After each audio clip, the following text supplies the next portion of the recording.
Let's pick it up here, 1 Samuel chapter 26, verse 1. Now the Ziphites came to Saul at Gibeah, saying, "Is David not hiding in the hill of Hachilah, which is opposite Jeshimon?" Then Saul arose and went down to the wilderness of Ziph, having 3,000 chosen men of Israel with him to seek David in the wilderness of Ziph. And Saul encamped in the hill of Hachilah, which is opposite Jeshimon by the road. But David stayed in the wilderness, and he saw that Saul came after him into the wilderness. David therefore sent out spies and understood that Saul had indeed come. We've been here before, haven't we? As we made our way through the book of 1 Samuel, it seems like we've been in chapter after chapter of occurrences where Saul is out after David. You see, years before this, at this time, maybe as many as 10 years before this time, David was anointed to be the next king of Israel. He knew that he wasn't to take the throne right away. The throne wasn't vacant. And God was only going to move David into a throne that was vacant. But he knew that he was destined to be the king of Israel one day. Well, if there's anybody in a kingdom who doesn't like the idea of someone else being destined to be the next king, it's the present king. And the present king, a man named Saul, who was the first king over Israel, had a murderous jealousy and rage against David. And he wanted to do everything he could to eliminate David. And so we find in chapter after chapter, Saul determined with all of his heart to kill David. And David has his life spared by the miraculous hand of God again and again. But now we find another situation. A situation where David is hiding out in the hill of Hachilah, and then these people known as the Ziphites, these are people from the city of Ziph, they betray David to King Saul. And so Saul sends out 3,000 chosen men, and Saul at the front of this army of men, they have one purpose: not to defend the people of Israel, not to fight the enemies of God. They have one purpose, and that's to kill this man David. Now, as David and his men were sitting there in reconnaissance positions up in the hills of this wilderness, and as they saw the great cloud of dust from 3,000 men coming at them, David's heart sank again. Here they come again. And something else must have crossed the heart and the mind of David. He remembered his last encounter with King Saul. David's last encounter with King Saul was a time when David had it within his power to kill Saul, but he didn't. David and his men were hiding out in a cave in the hills near En-Gedi. And as they were hiding out in that cave, Saul came into that cave all by himself to go to the bathroom. And as Saul came into that cave to attend to his needs, David had the opportunity, as he crept towards him with his sword drawn, to plunge that sword into Saul's neck and kill him. But David didn't do it because David knew that it was not by his hand that Saul was to die. Saul was put on the throne by God.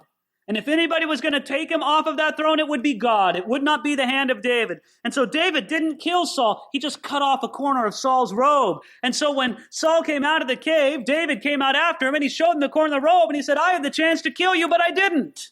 And when he did that, Saul's heart broke. Saul wept.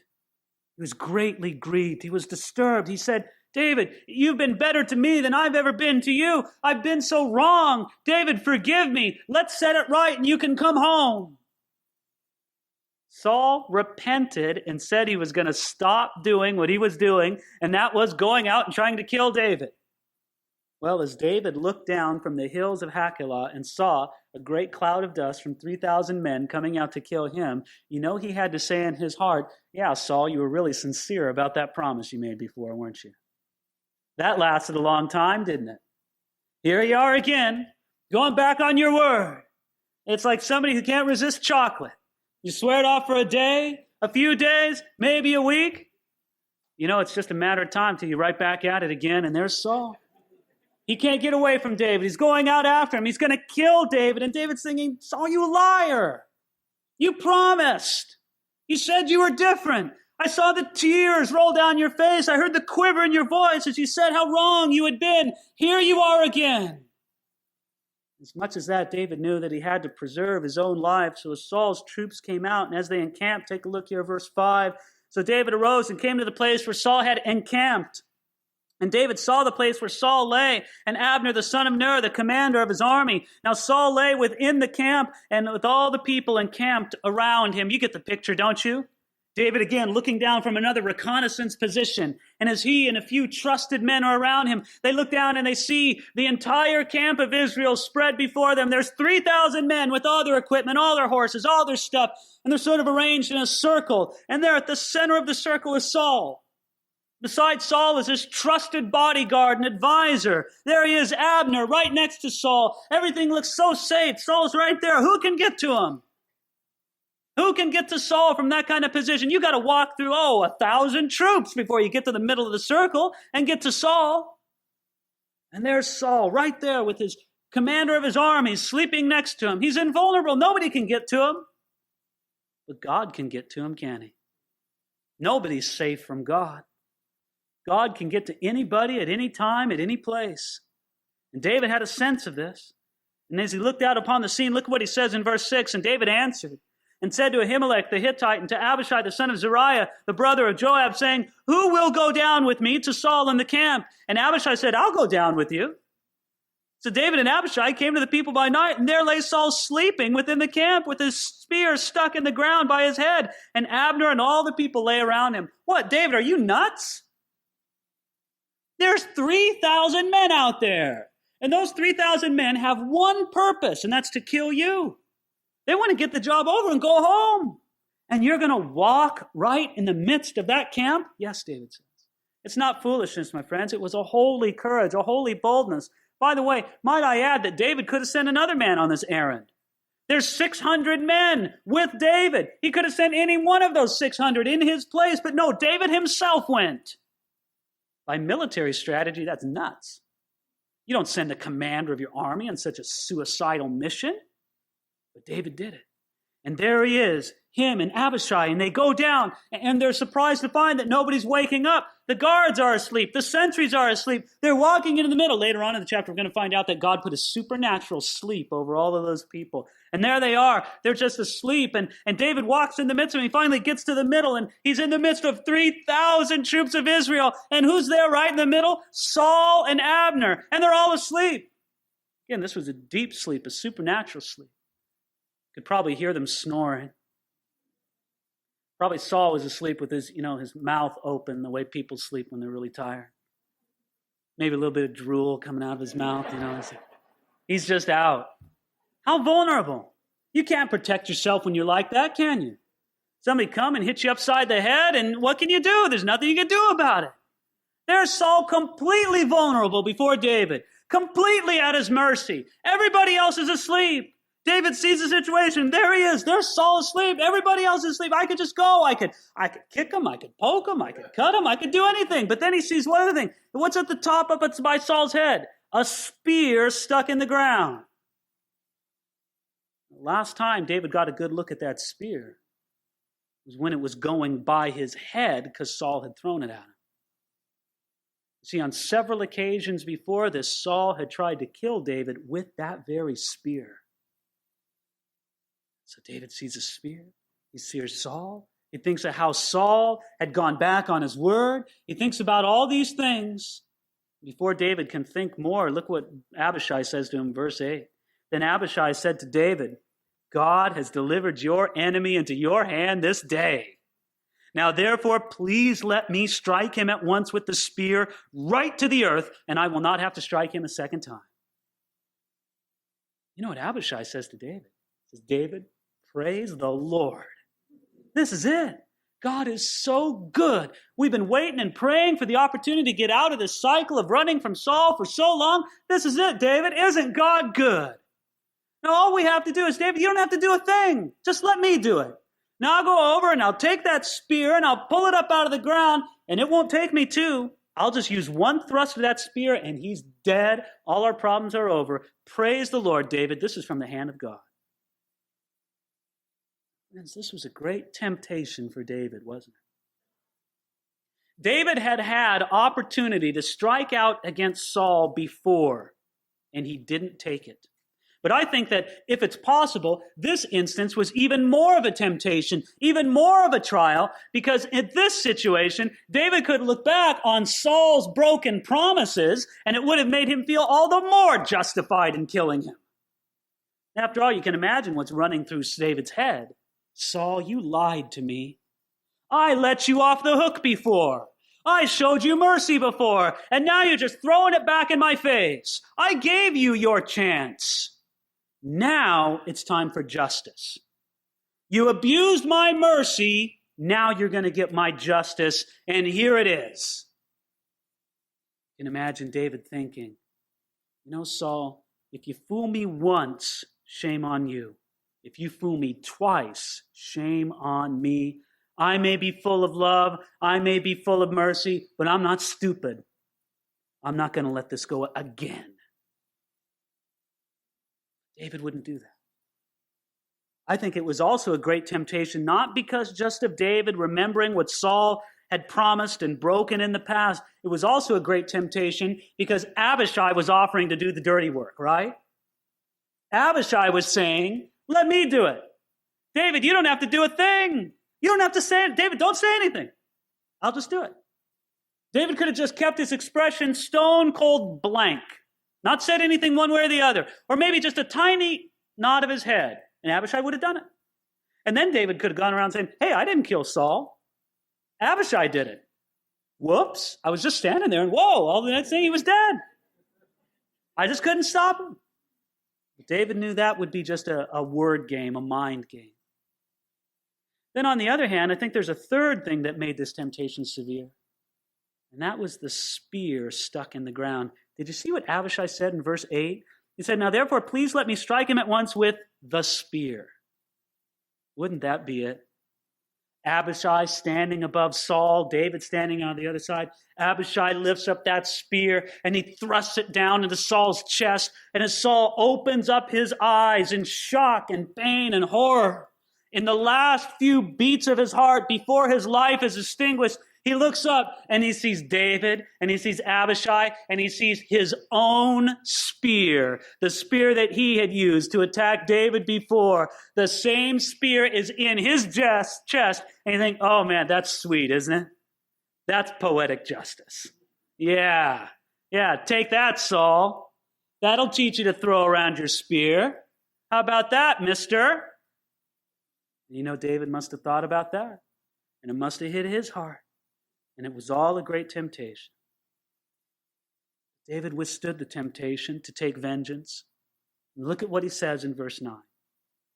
David said to Abishai, do not destroy him, for who can stretch out his hand against the Lord's anointed and be guiltless? David said furthermore, as the Lord lives, the Lord shall strike him, or his day shall come to die, or he shall go out to battle and perish. The Lord forbid that I should stretch out my hand against the Lord's anointed. David has the same godly attitude that he had before. I'm not going to stretch out my hands against God's anointed. God put Saul on that throne. It's going to have to be God that takes him off. I'm not going to do it. I'm not going to have a king's blood on my hands. No. God, you are more than capable of taking Saul out. I don't need to do it. Did you see what David said there in verse 10? He says, as the Lord lives, the Lord shall strike him, or his day shall come to die, or he'll go out to battle and perish. David says, I can think of any number of ways that God can take Saul's life from him. The Lord could just strike him down. David knew that every beat that Saul's heart beat, it did at the pleasure of God. Every breath that Saul drew within his lungs, it was because God allowed it. God could have cut it off just right like that. David knew that somebody else could have killed Saul. God could have sent an assassin or made the battle turn the wrong way so that Saul's life is over. And friends, do we understand? It was not hard for God to kill Saul if God wanted him dead. It's not like God is pacing the halls of heaven saying, I really wish I could figure out a way to kill Saul. I wish David would help me out. No, David understood that God was more than able to do it.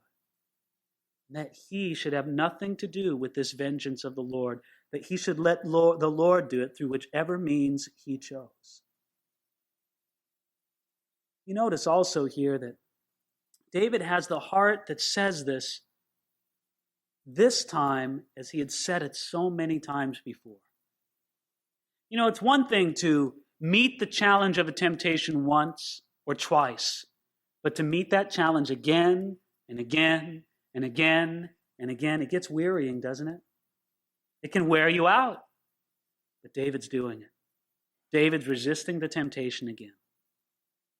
Now, notice how it continues here in verse 11. David says in the middle of the verse, "But please, take now the spear and the jug of water that are by his head, and let us go." So David took the spear and the jug of water by Saul's head, and they got away. No man saw it or knew it or awoke, for they were all asleep because a deep sleep from the Lord had fallen on them. God was blessing all this. God had a plan for this. God had a plan for that spear and that jug of water by their hand. And so David runs away to a safe place. They escape. You can imagine how his heart's beating as he escapes. The whole company of Israel there, the army encamped there. And he makes his way perhaps down a little valley and up a hill and from a place of safe shelter. Look at what he does in verse 13. Then David went over to the other side, stood on top of a hill afar off, a great distance being between them. And David called out to the people and to Abner, the son of Ner, saying, "Do you not answer, Abner?" Then Abner answered and said, "Who are you calling out to the king?" You get the picture, don't you? David's standing up on top of the hill, starts calling out, "Abner! Hey, Abner, wake up!" And they've all been under this deep sleep from the Lord, and finally they begin to wake up, and Abner wipes the sleep from his eyes, and he's still kind of fuzzy in his head. And who's calling out to me? Who's doing this? And he calls out, and he turns, and he looks, and he sees David. He sees, "Who are you? What are you doing calling out?" And then all of a sudden, verse 17, then David said to Abner, "Are you not a man?" Wow, that's kind of a tough way to begin to this man who is the general of all of Saul's armies. "Are you not a man? And who's like you in Israel? Why then have you not guarded your lord the king? For one of the people came in to destroy your lord the king. The thing that you have done is not good. As the Lord lives, you are worthy to die because you have not guarded your master, the Lord's anointed. And now see where the king's spear is and the jug of water that was by his head." So Abner, who are you calling out, giving me these insults? You have no right to talk to me that way, doubting my manhood, saying I'm doing a poor job. And of course, the other soldiers are awake now, and they're listening to all this. And Abner's like, shut up, don't say that. I don't want everybody else to hear this. I don't want the king to hear it. And then David holds up the spear and the jug of water.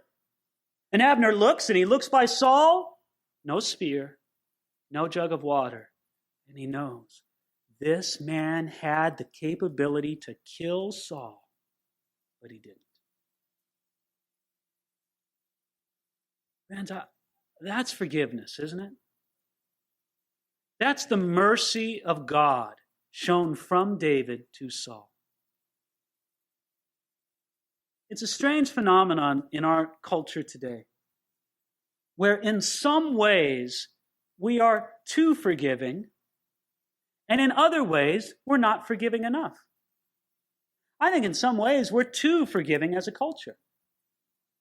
Let me tell you how I think this happens. You see somebody in some great tragedy that happens, say the whole tragedy in Littleton, Colorado, where these terrible young men went and they murdered so many people.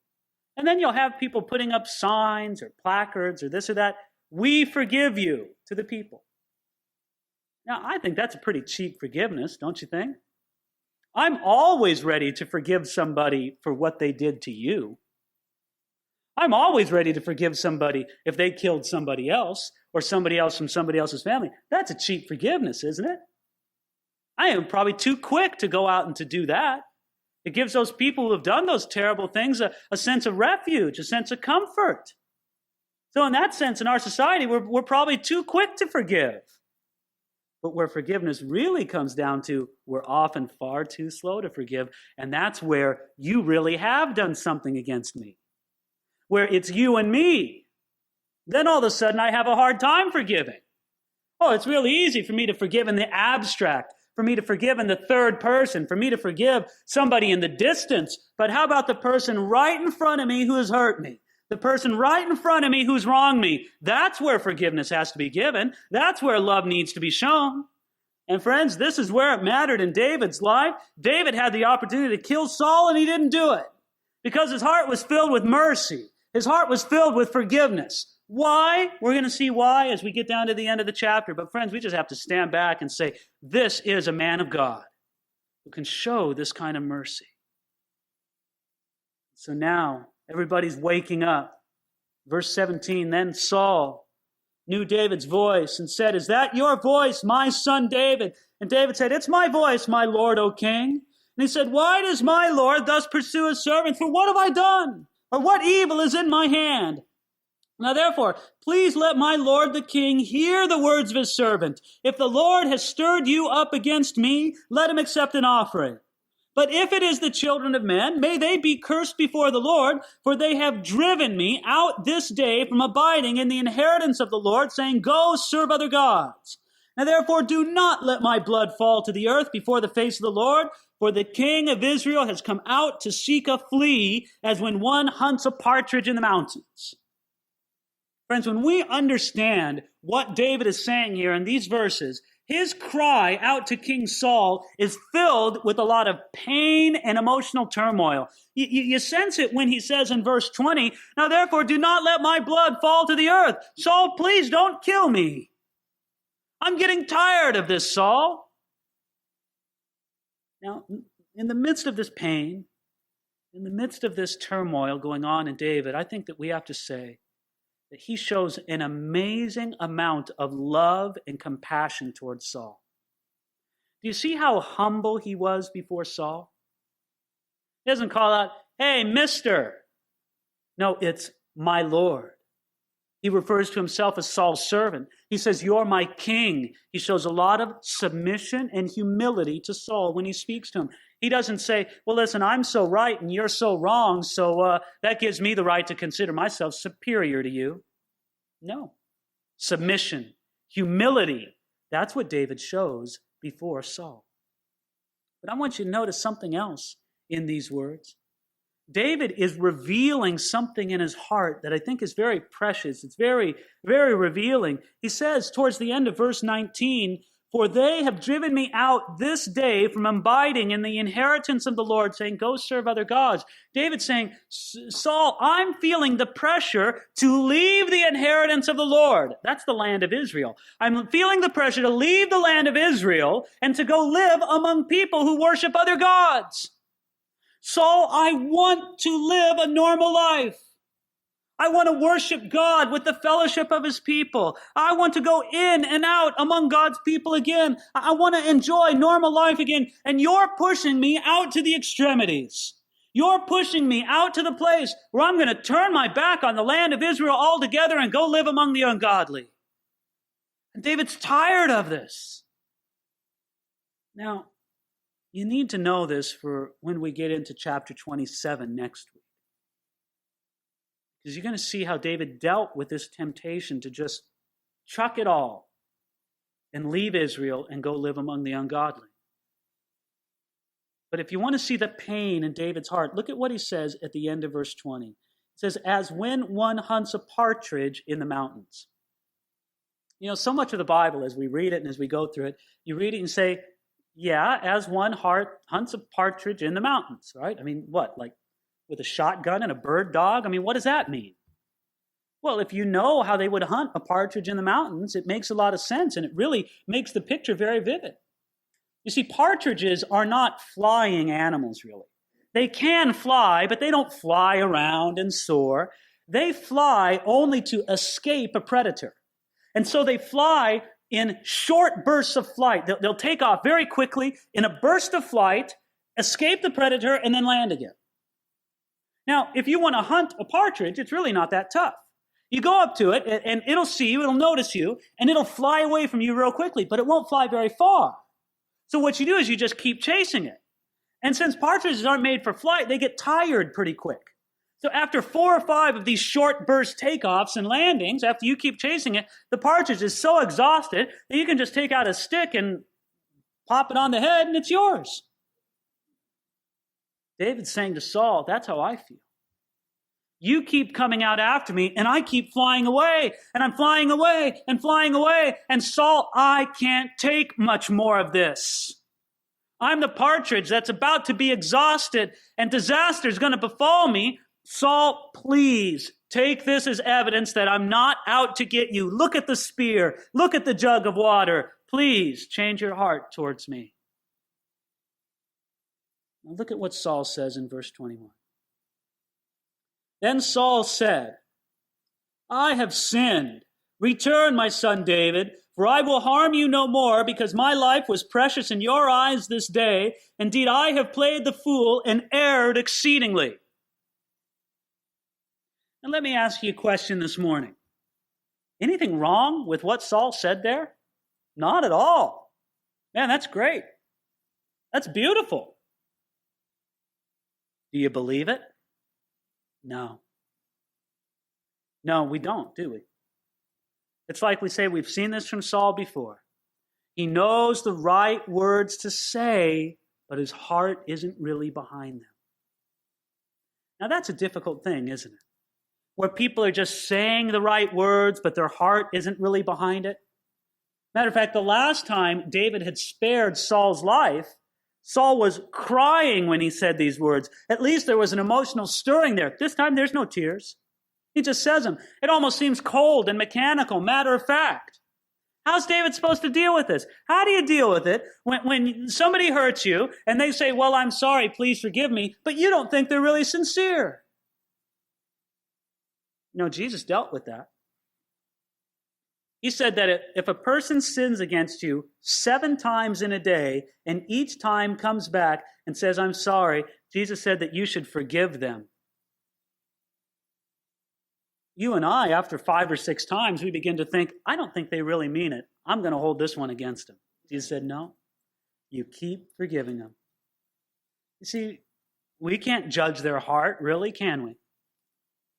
We can try, we can do the best we can, so we do the best we can. And what do you do if you're the one who, when you look in your heart, you see, you know what? Your heart isn't really there. You're just saying the words. What do you do? I think more than anything, you pray and ask God to make your heart match your words. I mean, it's fine to say the right words. You just need the right heart behind them too. And so you call out to God and say, make my heart like this. But David had the sense. David knew that Saul's heart wasn't really changed in this. But David knew that because Saul's eyes were so dry, because he had been down this road before, that these were just words. And so verse 22, David answered and said, here is the king's spear. Let one of the young men come over and get it. May the Lord repay every man for his righteousness and faithfulness. For the Lord delivered you into my hand today, but I would not stretch out my hand against the Lord's anointed. And indeed, as your life was valued much this day in my eyes, so let my life be valued much in the eyes of the Lord, and let him deliver me out of all tribulation. Then Saul said to David, may you be blessed, my son David. You shall both do great things and also still prevail. So David went on his way, and Saul returned to his place. That's the last time they ever saw each other. Last meeting between David and Saul. You see how the rest of it shakes out in the book of 1 Samuel, and we'll get there as we make our way through it here on Sunday mornings. But I'm very struck at the reason David gives why he spared Saul's life. He spared Saul's life because he wanted God to treat him that way. Did you notice it? I'll read it again to you in verse 24. And indeed, as your life was valued much this day in my eyes, so let my life be valued much in the eyes of the Lord, and let him deliver me out of all tribulation. Saul, I want the Lord to be as merciful and as kind to me as I'm being to you right now. If I want God's blessing when I'm the king, I'm going to bless the person who's the king right now. And we'll see what the Lord does. Did you know that David's heart was the same heart that Jesus expressed in one of his most wonderful teachings? And that's in the Sermon on the Mount. In the Sermon on the Mount, Jesus said in one of the sections, judge not, lest you be judged. Now, isn't that kind of the national memory verse of the United States of America? People who don't know a line of Scripture know that. They know it frontwards and backwards. Judge not, lest you be judged. And The way people take to mean that is that, don't ever criticize me for what I do or for what I think. Judge not, lest you be judged. But Jesus didn't mean it that way. Jesus rebuked people. Jesus criticized people. Could you imagine one of the scribes or the Pharisees, after Jesus has just laid into them for their sin and hypocrisy, one of the scribes and Pharisees folding their arms and answering back to Jesus, now Jesus, judge not, lest you be judged. It's ridiculous. By the same token, Jesus meant something there, didn't he? And what he meant is continued on in the next few verses. Jesus said, for the same measure that you measure to others, God will measure to you. David knew that principle. David said, Saul, I want God to be merciful to me, so I'm going to be merciful to you. And God uses the same measuring stick, if you will, right? Now, how are you measuring mercy out to other people? How are you measuring compassion and love and forgiveness? With a teaspoon? Is that how you want God to measure it to you? No, you say, I want God to give it to me by the dump truck load. That's how I want it. Well, you know what? Get out the dump truck in your dealing with other people. Mercy and love and compassion and forgiveness. You want it from the Lord in a big way? Then you give it to other people in a big way. And later on, we look at the life of David and we scratch our heads and we say, Lord, you weren't really being fair with David. I mean, we see later on, look at what David did. He committed sexual immorality. He murdered a man. He covered it up. He did all these things. And God just seemed to forgive him. God, what are you doing? I think God at that time looked back and he said, you know what? I remember how merciful and compassionate David was to Saul. That's the kind of measure of mercy and compassion I'm going to give to him. So how much mercy, how much compassion, how much forgiveness do you want from the Lord? All of us want the extra big measure, don't we? Well, then may the Lord God equip us to give other people the extra big measure. And he'll do that. That's what he wants to do. He did it in the life of David. This was almost a supernatural trial that David was going through, but God gave him the ability to show that kind of love and forgiveness to Saul. And the same God that worked in the life of David works in your life. So may God help us to go through the cupboard of our heart this morning and take a look at the measuring cups that we're using. Throw out all those small measures and just use the big ones in giving mercy and grace and compassion. Because you'll get more of it from the Lord as you give more of it to others.